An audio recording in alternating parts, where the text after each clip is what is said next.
Welcome to In Depth, your online talk show from Press Express about news and newsmakers from India, Bangladesh, and beyond. We bring you an in depth look at the top stories that are making headlines. I'm Tulika, your host from Delhi. As the world prepares to mark the International Women's Day on 8th of March, we are just less than 10 years away from the deadline of Sustainable Development Goal for achieving gender equality. But according to the United Nations, we still need an additional $360 billion every year to be able to meet this goal on time. But then there are some whom such numbers don't intimidate. They break glass ceiling and they empower other women to empower themselves. My two guests today are trailblazers in this regard. I'm happy to introduce Sairee Chahal. She's a serial tech entrepreneur. She's the founder of Mahila Money and also of Sheroes, a woman only community platform, India's largest, in fact, with 27 million members. She's joining us from Delhi today. Welcome, Sari. Thank you. Well, on that note, I'll also like to introduce my second guest today, Taslima Miji. She's the managing director for Leatherinaz, leather goods manufacturing company she founded in 2016, and she's joining us from Dhaka. Welcome, Taslima. Hi, thanks. Hi, it's a pleasure to have you with us. And Taslima, I want to start by asking you about the leather industry, which is one of the oldest industries of Bangladesh. It employs nearly a million people, and 60% of the workforce is all women. You're a woman leader from this industry. Tell us how you began your journey in 2016. Hi, thank you for having me in this wonderful show. I started my journey in 2016 when I was struggling in another business, which where I was doing in technology industry. When I started my journey in the leather industry in 2016, it was very difficult for me in first place. It was a highly male dominated. Very few women were in the decision making level or in the ownership level. So as a woman led company, I found many obstacles in my way. But I was determined and very persistent because Mm-hmm. I thought it is going to be a great journey because it gave me scope to use my creativity and make social impact. Well, look what a journey it's been. You're one of the biggest entrepreneurs, Taslima, in Bangladesh, and you represent Bangladesh in so many international forums now. But, Sari, on that note, I also want to ask you about your journey. Your roots are from a small town in Punjab, and look where you are now. Share your story with us. Thank you, Tolika. I actually grew up in a very small town called Muzaffarnagar in UP, and Okay. I and of course my parents live in Punjab today. It's a very small town, so I think the small town narrative continues to be a big part of my life. And I, of course, got lucky. I did break out very early, and I guess got engaged with the tech industry, built my first startup in 99 2000, and of course saw that what technology could really do. And Hmm. this was the super early days of tech. I think even Google as a company was not born, Facebook hadn't happened. So we're It was talking the of, early days of the internet. yeah, absolutely, very early days of the internet. But what was absolutely clear to me was the, I think, and it was not an academic statement to me, was where women stood, Hmm. in society, in homes and families. And that didn't need any revelation to me. I grew up in small town India. So, these are very orthodox, conservative environments. And then, of course, as a child, I always knew that, hey, one has got to unshackle. And I guess building Shiro's, a decade later after having left home Hmm. was, I think it was almost written out there. It was destined to happen because, one, internet grew, tech industry grew. So I was lucky enough to see the growth of tech industry, but I was also lucky to sort of be on the same journey myself, having come from very humble roots, but also, having gone through the process of setting up a career, building a career, building my own companies, having Hmm. corporate work. I think having a child, getting married, I think all these things were part of the personal narrative for me. And I guess a little bit of it was, hey, what can I do? And of course, we were, I think, some of us were still very enamored by what technology can do, what internet Yeah, can do. Look at where we are today. I mean, when I set up Sheroes in 2013, India internet was a tiny user base of 10 million users. We are at a 800 million user base today. Almost absolutely. 300 to 400 million women are online. So in some ways, I think that little leap of faith has really become like a, massive movement, not just in India, all over the world. But we also know that, technology is a big part of our lives. It can change things massively. And I still continue to believe that. Absolutely. Thank you for sharing that story. And like you said, that part of your narrative, the small town Punjab, Muzaffarnagar, is always part of your story. And some other terms that are part of your story include women empowerment, glass ceiling, gender parity, gender equality. These all have become part of your stories, but these are words with a lot of depth, a lot of weightage and meaning. And when you're actually going through your journey, you don't realize that this is what I'm doing. At what point did you have this realization that I have done all these things, I've broken through these barriers really, and I am an inspiration to women all over India and the wider world? I think the thing is, the more you accomplish, Talika, what happens is you actually realize how much there is to do. So what it does is it Hmm. actually makes you very humble. It actually tells you to say, hey, there's so much of work to be done, and there is so much of, like you said, the SDG goals, the gender parity goals are still ahead.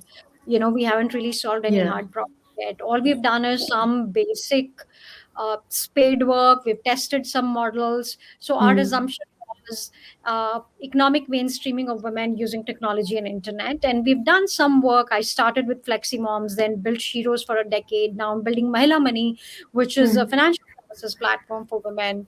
But Hmm. in the big picture, what we're really doing is we are trying to put more money, more capital, more employment, more entrepreneurship in hands of women. And we all know that those numbers are still, aspirational. There's still a lot of work to be done. But Hmm. what is interesting, and the change that I've been able to see in these, short span of time, in last decade and a half, is one, there's a lot more conversation. So if you see, I think 10 years ago when I started building Sheroes, gender was not even a thing. It was only academics and UN that Yeah. spoke about gender, and there was no mainstream narrative about it. There was nobody building solutions or consumer products. The second thing that's changed is, this whole thing around responsibility of corporates and companies and women in workforce. It's a very big conversation today, and I think Hmm. that's a change we've been able to see. Third is growth of flexible work, which I think is very important. We want to keep more women in the economy, whether it's entrepreneurship, gig work, flexible work, returnships, and all of that.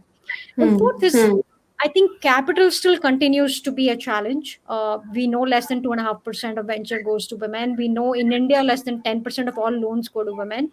And my sort of little light bulb moment is that, hey, how do we create more levers to bring more capital to women? Because capital builds ecosystem. Silicon Valley came around because there was a lot of Yeah. capital to deploy, and I think we're doing the same thing for women entrepreneurs through Mahila Money. I also angel invest in my personal capacity now, so via that. So I think, yeah. So we've done some work, but we have a lot more work ahead of us. Okay, it sounds great, and I'll come to you again for Mahila Money. But before that, I just quickly want to change gears and go back to Taslima, where you were talking about your journey. You were talking about being a tech entrepreneur earlier, and you must have faced these issues as well about economic empowerment of women, capital issues. But before that, you were also a journalist. Tell us what happened. What are the kind of challenges that you faced to move away from journalism to tech industry to the leather industry now? Okay.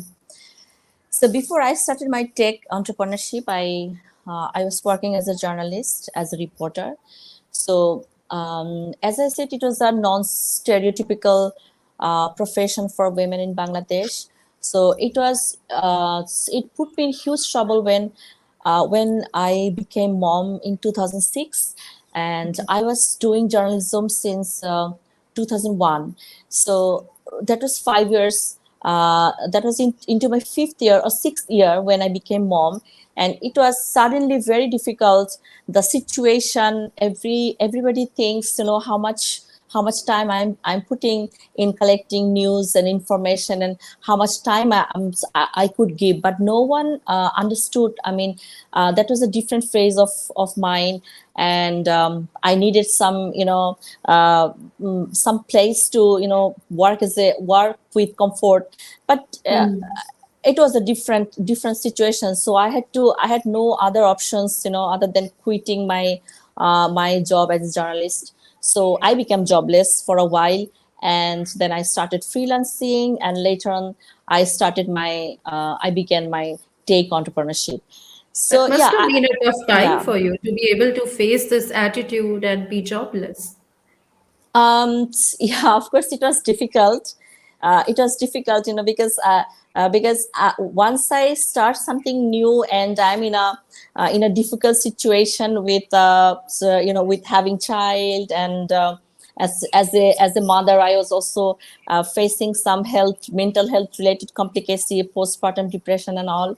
So it was very, very difficult for me at that time. But so I opted for the new scope, starting as an entrepreneur.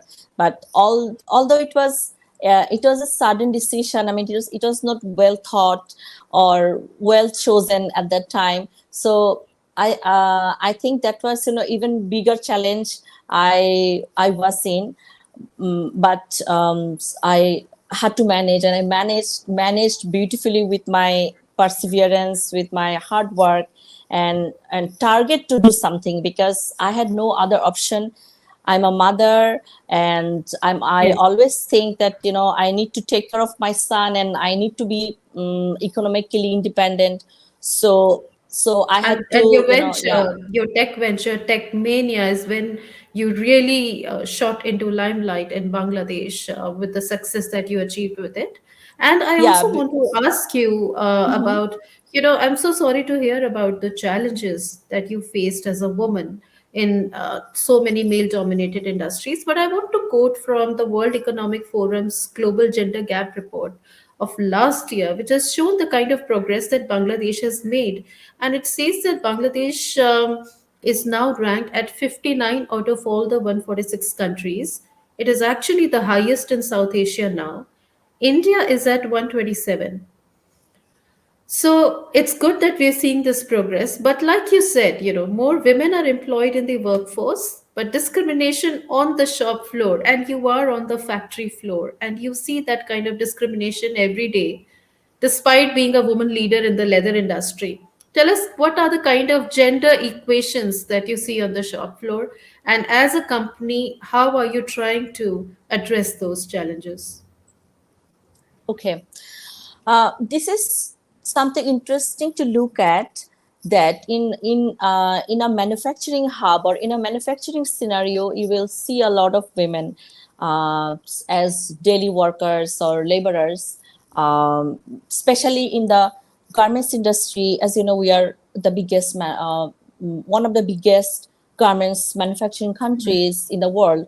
So we have employed a lot of women, but they are not the ones who take the decisions in their industries. They are not even like supervisors or sectional heads. So these are the women. They are just, they do their work on daily basis, whatever their supervisors say. So it's not, I wouldn't say it's a complete empowerment. They earn some money. They can have their own decision in their own family. Maybe sometimes they also do not, because I have seen in my industry so a lot of women, they have a lot of issues, challenges in their family. Like when they earn the money, they are not entitled to take decision how they are going to spend the money which they have earned. So it is like, it is not an expected situation, I would say. So I think we have miles to go still, and take more leads and take more initiatives to change the scenario in the industry. And like me, I think more women should come up as entrepreneurs, take the lead to change the scenario in the male dominated manufacturing industries. So Absolutely. yeah. And how do you try to address this in Leatherina? We have our own gender policy.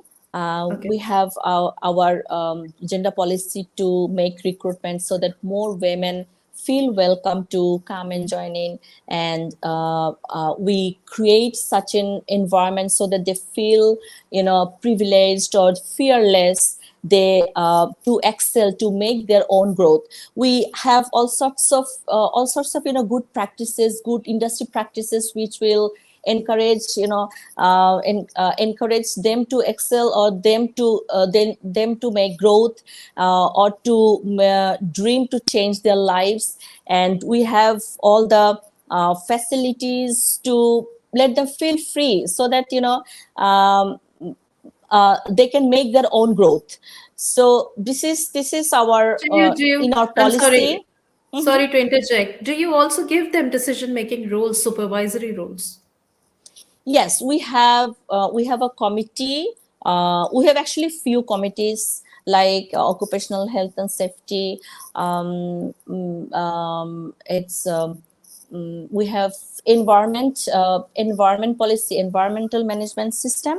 We have gender committee. Women can make their own complaints. So when we create such situations, so that they feel free to lodge any complaints if they feel uncomfortable, or if there is any harassment. So this kind of committees we have, and we have representatives from women segment. And in our company, we have ensured that 60% of our employees and workers are women. So this is in Okay. our recruitment policy.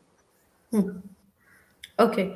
Okay. Well, sounds like a difficult environment for women in the manufacturing industries there, especially garment and leather. But you are trying to make a difference, and let's hope we see more progress there. On that note, Sairee, I also want to ask you, you are surrounded by this huge platform network of women. You know their challenges day in and day out. Is that one of the reasons you started Mahila Money Initiative? Tell us more about it. Absolutely, Talika. I think when we started Sheroes, India economy and the tech industry were at a very different place. Like I said, the India internet base was very small. The number of women who were online was very small. But we also saw that that has grown now to a significant number and continues to grow. So we expect digital penetration to continue to It's grow three for another o'clock. 2 3 Hmm. decades. And what I have constantly seen in my interaction with other founders who are building, women who are building, entrepreneurs from our community, women from the larger Sheroes network, and everybody, who have managed to interact with in last, decade or so. I think women are yet not connected to the financial services ecosystem. So, I mean, India has a huge history of microfinance. We have done really well in the sector. Microfinance largely Hmm. led to women.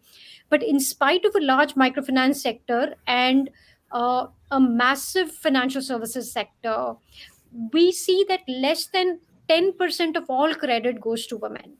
If you look at Exactly. penetration of other financial products, if you see insurance, less than 5% women are insured. If you see Hmm. wealth, mutual funds, you will see similarly small numbers. So while we've achieved universal banking through Jandhan, everybody has a bank account, digitization has grown, digital payments have grown, but what we see is credit access has not grown. So Hmm. Mahila Money has been set up to increase distribution of financial services to women, particularly credit. So we do Okay. specialize in productive loans. So if you're a small entrepreneur who is set up a business, a small neighborhood business, think beauty parlor, a food business, a tailoring shop, a grocery store, a yoga studio, or a tuition center, this is the hardest kind of category to get credit for. Hmm. because it's small and informal, and a lot of women face challenges because they don't have collateral or any property to really offer as collateral. So we do what we call unsecured loans, which means there's no collateral required Okay. to uh, to get a loan, and you can use this loan to skill yourself. For example, you want to learn a new course, let's say a beauty parlor course or a skilling course, we can finance that. You want to buy an asset which will help you, increase your income, whether it's a laptop or a scooty or an oven or a industrial machinery, we finance that. Then we offer working capital for your business. It's of Hmm. course dependent on business to business. So our assumption is that if we offer productive capital to women and we increase access to financial services and we Hmm. build an ecosystem that supports them fundamentally, it can help move the needle in improving women's participation in economic activities. And we are very certain that the road to participation in India is via entrepreneurship, unlike other economies where job growth has been part Hmm. of women's participation in the economic mainstream. So that's what Mahila Money is trying to build right now. Okay. And this is, like you said, this is more like a digital first micro That's loan platform for women right. entrepreneurs. And Yes. uh, do you see any kind of patterns here in the kind of women who come to you seeking loans? Are they all married, or they are new mothers, or? Yeah, so we do serve, actually majority of women who we work with are women who are married. Most of them have small children, and I think the Mhm. big aspiration is to fight for their freedom and to Okay. have something that belongs to them. So most of these Hmm. women have become entrepreneurs because it's a means for not only keeping an income source alive, but it's also something that helps them keep their agency, build their agency, financial independence, personal independence. Most of these women live in small town India. Like we serve about 4,000 locations through the network already. Over Okay. a million women are served through the Mahila Money platform today. And these are all women who want to do well in the business, and unfortunately, while startups and the venture industry is very mature, they're accelerators and incubators. If you run a small business, nobody's really sort of incubating Hmm. you or offering you support. So the Mahila Money platform doubles up like an incubator. It offers a lot of learning content, mentorship, free information, access to peers, access to learning. So that sort of changes a lot of dynamics for these entrepreneurs all over the country. And the Yeah. significance of women is also being seen so much in the upcoming election. India is heading into a very crucial election year in less than 2 months away. And 47 crore or 470 million are women voters out of the 960 million or so total eligible voters in this. As a women leader, I want to ask you, what are the kind of issues that women are concerned about? I think the fundamental issues are still very strong and need more Hmm. investment. I think women's safety continues to be a big issue, and I believe that that will be a factor. The Okay. second is women's access to income opportunities. So Hmm. entrepreneurship, employment, anything that makes sure that people have steady incomes and an opportunity to be upwardly mobile. And I think women are really at the forefront of this change right now because we are also seeing generational shifts, Tulika. So Hmm. if my mom was, let's say, a homemaker, or she had a small business, the daughter is probably already digital first. She knows the world around her. Her access is Yes. better.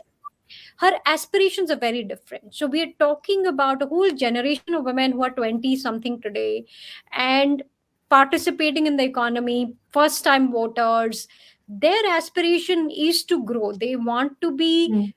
carried in winds of economic change very, very fast. And that's also our strength. This is the uh, demographic dividend that we talk about. So Right. the uh, women in the economy is the biggest demographic dividend that India has, and we got to sort of capitalize on that. And I hope that political parties, pay heed to this. We do see there is a lot more a lot more awareness than it used to be. So if I compare it to, let's say, 3 elections ago or 5 elections ago, I think it was Ye- very different. women was not a issue in the mainstream, but at least now we hear about it. And Taslima, you've been through an election very recently. Bangladesh is a country which has been headed by a prime minister, a woman prime minister, for more than 30 years. Taslima, what's your take on what women want in Bangladesh from their leaders? Um, I think I want to echo what Sairee was saying. I think we are almost in same society, same structure of society. Um, Women's security in their daily lives is very important to focus. This is we need to ensure their security and also economic empowerment. I want to go back to your personal journey. And I want to ask this question to both of you, Sairee and Taslima. When you look back at your journey, what is that one memory or experience that stands out, that makes you feel good about what you have accomplished? As you know, I am making leather bags. I'm exporting and I'm also selling them to my domestic market. So when I see people love our bags, and I have created my own private label, which is called Gutipa. So we started selling through online, and now we are selling through our web shop and also few physical outlets. So when people look at my bags, then they accept it as a brand. So I really feel proud, because we have been manufacturing for global brands, and we are sending our produces worldwide, garments and leather bags or footwear. But people using our bags under our own private label, this makes me really feel proud. That's really nice to know. What about you, Sairi? So I think satisfying part of doing this work is that you get to see a lot of other community leaders emerge, and and now I've seen this for about 15 years. Folks who started as literally remote workers or as a small business owner now run a sizable business. So this is a change we get to see, and this is now like in really real numbers. And in fact, on Mahila Money, we document this on a daily basis. We find these stories of Wow. change, and we publish them. It's on blog.mahila.money for people who want to capture. Basically, when you're a small entrepreneur, you're not out there like in big media. Nobody's really chasing you, but you're really doing your best, and you're a role model in your community. You're inspiring so many people in your own community, and I think that's a really significant chain of change that we want to see in our lives. So for me, and this is a little personal ritual, looking at these stories every day, putting them on social media, just sharing them with the community, and it creates so much of inspiration for people to take away. And a lot of folks who are sitting on the fence or have self doubt or are wondering whether they should expand their business or go for a loan or apply for that license, it just sort of drives so many women forward. And now we've Absolutely. seen this for for a significant period of time. So there are millions and millions of women who've directly been impacted through the work we've done. The Sheroes helpline, which is a free counseling service, has counseled about 3.5 million women. We've personally, I think, seen at least 500,000 to 1 million women uh, Wow. either directly engage with an employment opportunity or an entrepreneurial opportunity, or get themselves skilled, which is now I think beginning to add up. Like I said, these things take time, but once you've done it for a couple of decades, it does sort of move the needle. And with Mahila Money, we think that that's the story we need to continue to push, like just rinse and Yeah. repeat, a few million times, and hopefully something will happen. Yeah, I love this. I love the fact that, what's really satisfying is being the change maker, being a queen maker, making that difference in someone's life. And when you were speaking about self doubt that other smaller women entrepreneurs face, is that what you also like to give as an advice to other women who are starting out on their own on how to deal with self doubt? Absolutely. Look, nobody succeeds alone. You know, nobody succeeds alone. The good part is there's a lot of help available. I'm here Yeah. because I got a lot of help, and that's exactly what we have done with our platforms, the Sheroes platform and the Mahila Money platform. These are spaces where women can find other women. They can find resources, whether it's capital resources or community resources, to succeed. Yeah. And we this is a little bit of a viral moment, and to be honest, I have been a beneficiary of seeing this grow, ever since we started. So we've seen it grow multifold, but we still have, a lot more upside left. That's really great to know. What about you, Taslima? I want to know what's the kind of advice you would like to give out to other women starting out. Um, other women starting out. Actually, I think whoever wants to do something, start up something, I think they first need to listen to their mind, actually what they want to do. uh, One shouldn't follow others, as in like copying someone else. Someone is Okay. succeeding in this way, so I need to take her path. It's not the way. It shouldn't be the way. Okay. Someone needs to see how she wants to see herself, in her career, where she is good at. So that's how she needs to decide her, path of business, product, her services, her market, and her Hmm. capacity. A lot of women, they mistake because they just follow others blindly, and that's Hmm. a dangerous thing. End of the day, many of them, I think most of them, fail, their ventures fail. So Hmm. they need to, think about their, like they need to create their business canvas according to their capacity and their mind, what Okay. they are capable. Yeah. So be authentic, be original, and find your own true path to succeed, Yes. to really succeed. That's great. Well, I'm towards the end of wrapping up this discussion, but thank you both for giving me your time and for sharing your wonderful stories with us. Thank you for joining us. Thank you, Thank you. Tulika. Thank you for having us. And for our listeners, I hope you're going back with a more in depth account of what it really means to be an inspirational woman achiever and live the story that you dream. Do share your feedback with me on this episode on my email displayed on the screen or say hello to me on my X or Facebook. This was In Depth. Until we meet next time, it's Namaste from Tulika.